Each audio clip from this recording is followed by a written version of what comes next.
I got the sense Edie had spent a lot of time here, before my mom sealed the doors.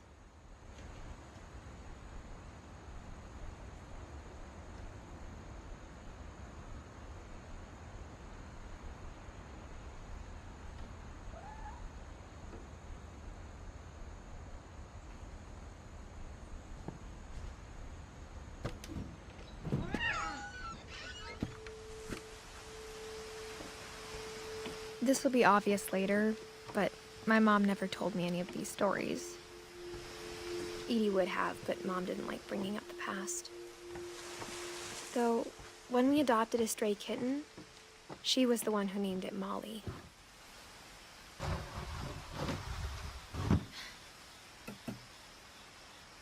I spent a lot of time in Great-Grandma Edie's room.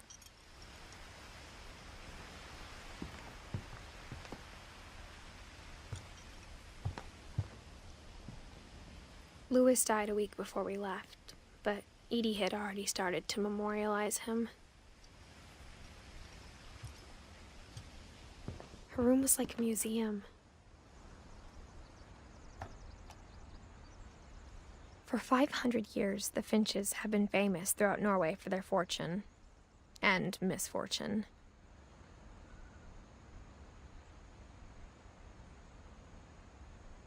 Odin Finch buries the latest victims of the family curse, his wife Ingeborg and their newborn son, Johan.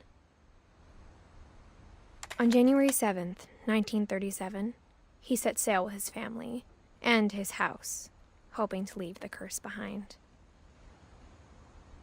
But 40-foot waves off the coast of Washington send the house and Odin to the bottom of the sea.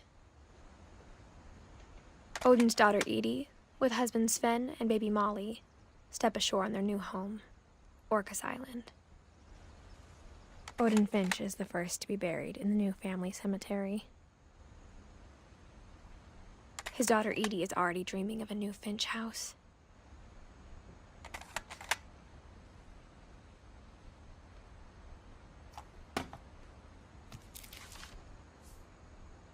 Whatever's wrong with this family, it goes back a long ways.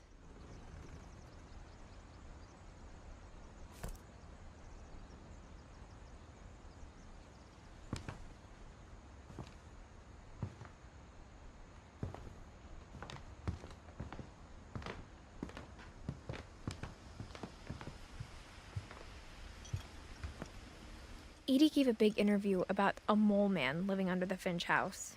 My mom was furious. I hadn't thought of myself as Edith Jr. for a long, long time. One summer, they evacuated the island, but Edie refused to go. For a few weeks, she was a celebrity.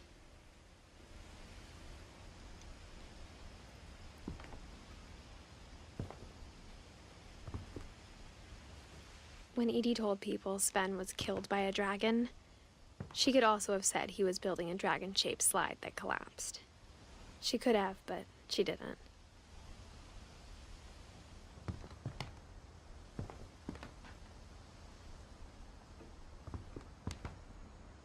Even in her 90s, sometimes Edie seemed a lot younger than my mother.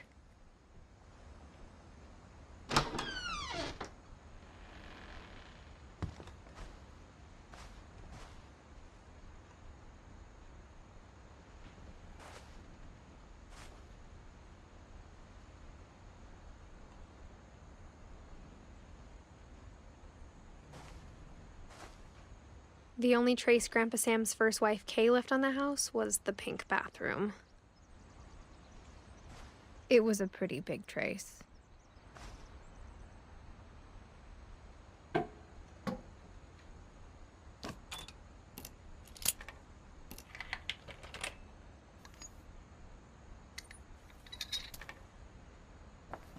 There's a secret in this bathroom.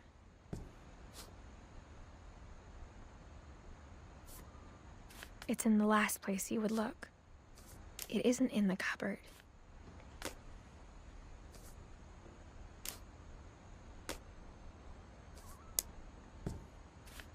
It's hidden in this book.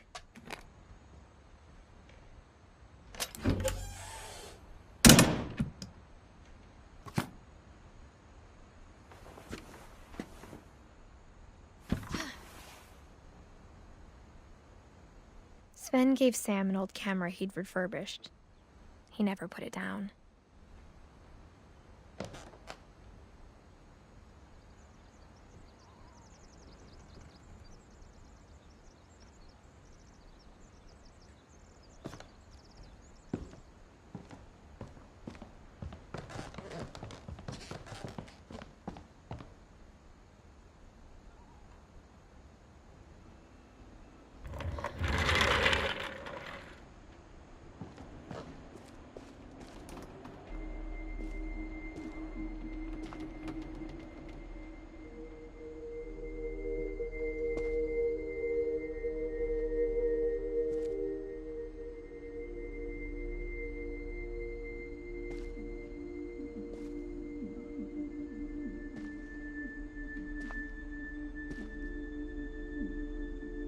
I knew Grandpa Sam had a twin.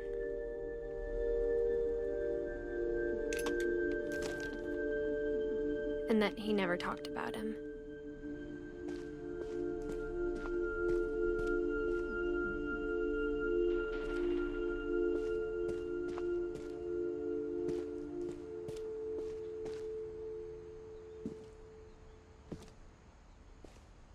I guess my grandpa didn't like history any more than my mom did.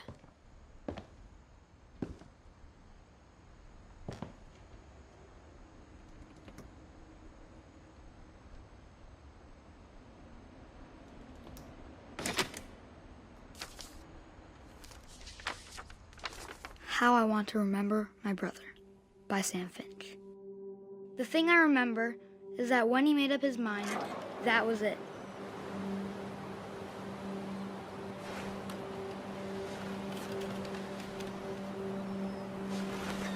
My brother said he'd die before he ate another mushroom, and he did.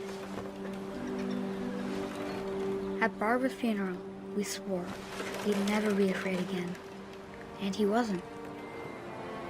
I think Calvin always wanted to fly.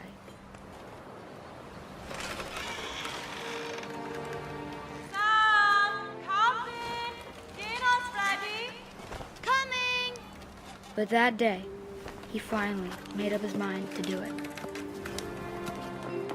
I told him going around was impossible. Maybe if I hadn't said that,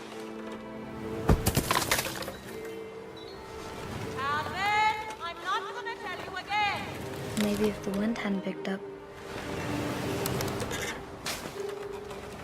then maybe he'd still be here. But I doubt it. I think he'd already made up his mind. That's what I want to remember about my brother.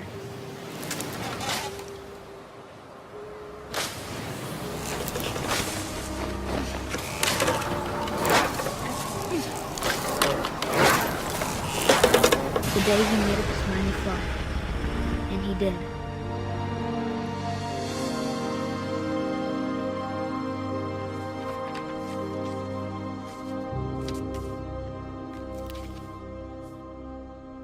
Calvin's story felt strangely familiar. When I was younger, I remember trying to do the exact same thing.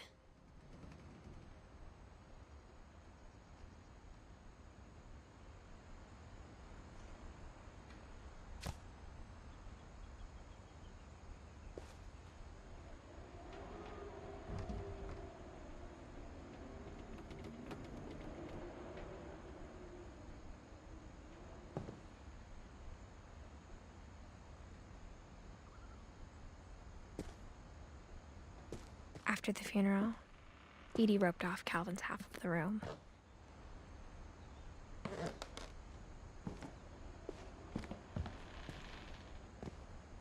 Mom said Grandpa Sam enlisted at 18 and never set foot in the room again.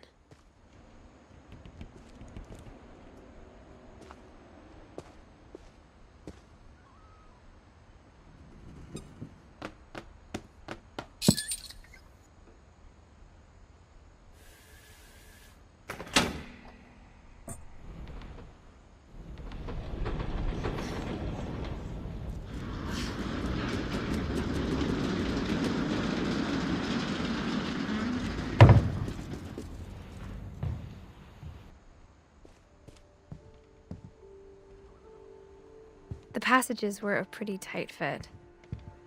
They'd obviously been built for smaller hands and bellies.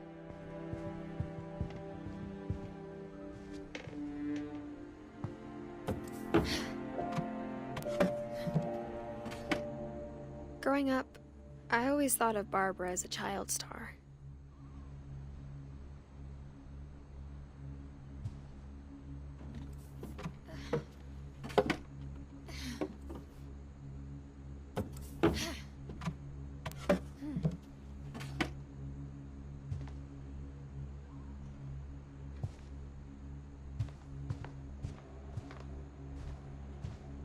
I never thought about how hard it must have been for her afterwards.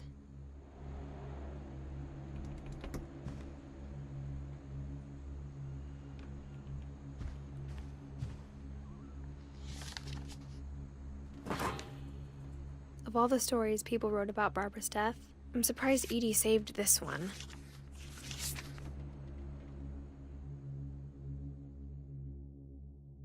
Old Jack here with another ghastly tale inspired by America's most unfortunate family.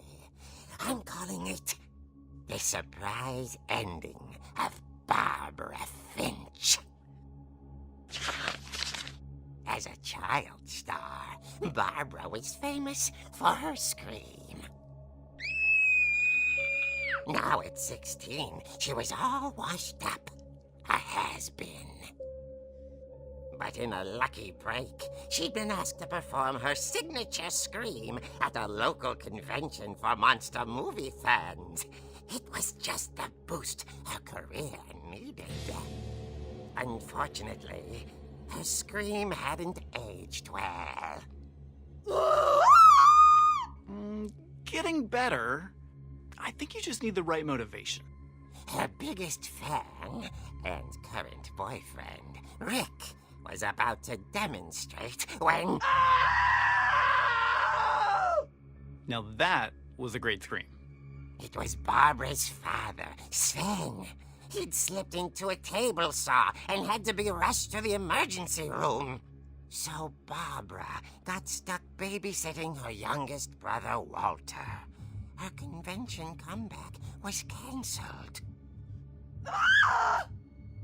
Okay, I'm hearing frustration, but I'm not hearing terror. What if I tried... A gang of hoodlums in Halloween masks have been terrorizing Orcas Island tonight. Police are urging residents to...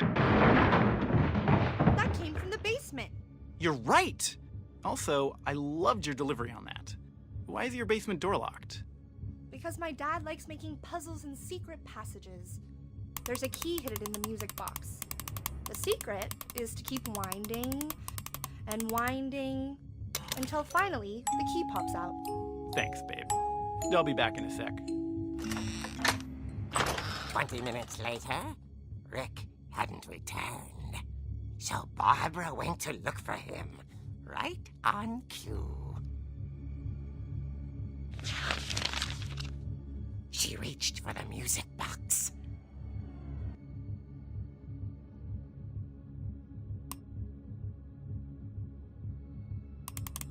And as she wound the key, she listened for Rick, but the house was silent.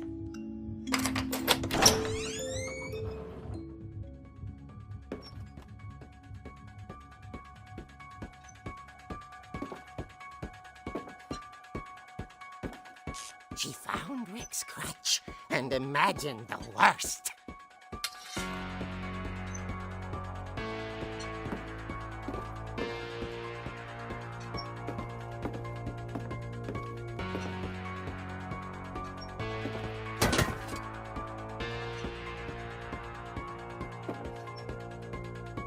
The gang's leader is the infamous Hookman killer, Dr. Carl Hamill, who impaled and then ate his family 10 years ago tonight.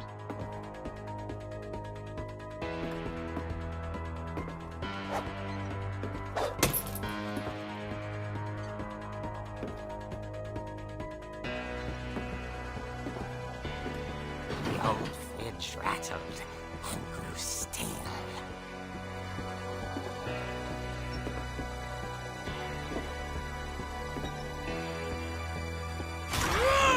Oh dear! Oh! relax. I was just trying to scare you to help you find your scream. Well, I'm not scared, Rick. I'm furious. Then act furious. All I'm getting from you now is that you're hurt and confused and you're... She threw him out, but she kept a little something to remember him by. Barb, have you seen my other crutch? And she was still holding it when she fell asleep watching the late picture show. Hours later... Barbara! Walter, what's going on up there? Ah! Okay, I'm coming up, but if this is a trick, you're dead, Walter.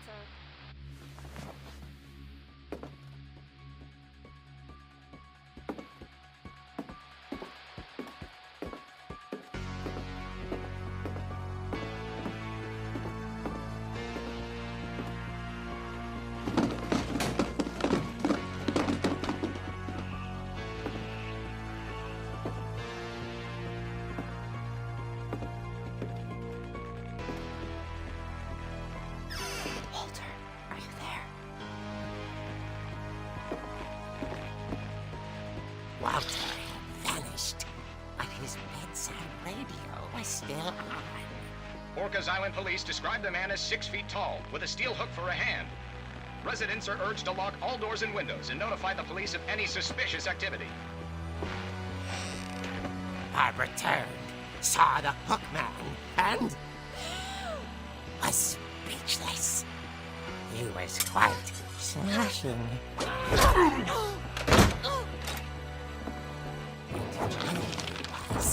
He couldn't get enough of Barbara. Okay, Barbara, there's gotta be another way out of here. That night, she played her part beautifully.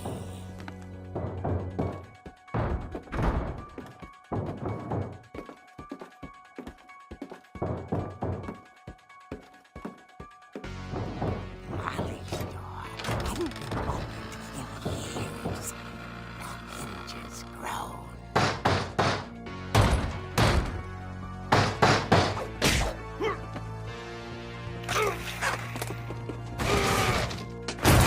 He wasn't moving, but she sensed the story might not be over yet.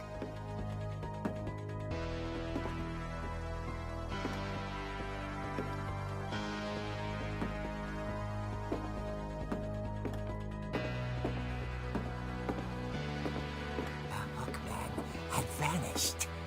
She listened for his breathing, but all she heard was...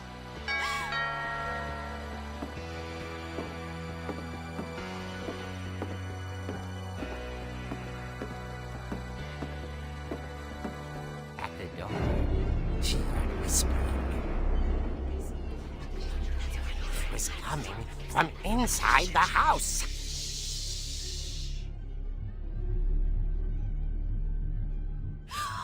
Oh dear.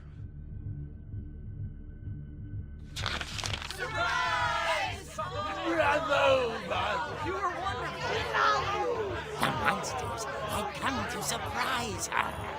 For Barbara, it was a dream come true.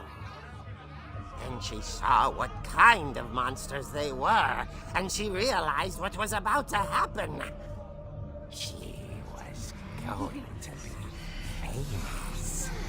And with her final breath, Barbara Finch gave the performance of her life.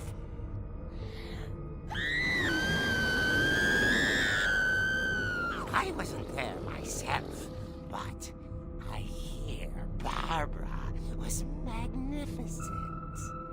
Poor girl. She had a taste for stardom. But unfortunately, so did her fans. Of course, the police blamed it all on poor Rick, who disappeared the same night. And little Walter? Hiding under his bed the whole time. He took it all pretty hard, but that's another story. As for Barbara, tucked inside the music box is all they ever found of her. Her ear. Now that's what I call a real eerie tale.